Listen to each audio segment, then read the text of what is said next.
আসসালামু আলাইকুম। কি অবস্থা সবার? কেমন আছেন সবাই? আমিও ভালো আছি।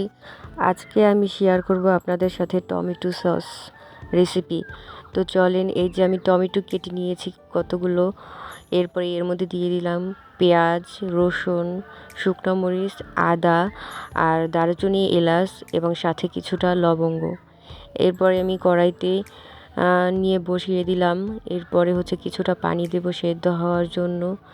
হালকা অল্প একটু পানি, এই যে একটু নেড়ে চেড়ে তারপর মিশিয়ে ঢেকে দিব। এই যে দেখেন মেশানো হয়ে গিয়েছে। এরপর ঢেকে দিলাম।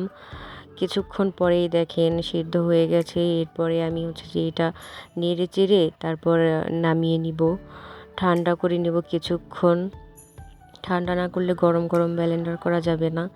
তো আমি ঠান্ডা করে নিলাম। এর মধ্যে এলাচ দিয়েছিলাম, দারুচিনি, এগুলো কিছুটা আমি উঠিয়ে নিব। এরপর আমি ব্লেন্ডার করে নিব, মিহি করে ব্লেন্ডার করে নিতে হবে। এরপর একটা ছাঁকনির সাহায্যে এটা ছেঁকে নিতে হবে। তারপর যে যে মানে সাবাগুলো থাকে এগুলো ফেলে দিতে হবে। তারপর এই যে পারফেক্ট একটা টমেটো সস হবে। কিছুটা বিট লবণ, এরপর একটু হলুদের গুঁড়া আর স্বাদ মতো চিনি দিয়ে দিব। যে যেমন পছন্দ করেন সেই রকম চিনি দিয়ে দেবেন। আর আমি ভিনেগার আর কর্নফ্লাওয়ার রেখেছিলাম একসাথে, ওটা দিয়ে দিলাম।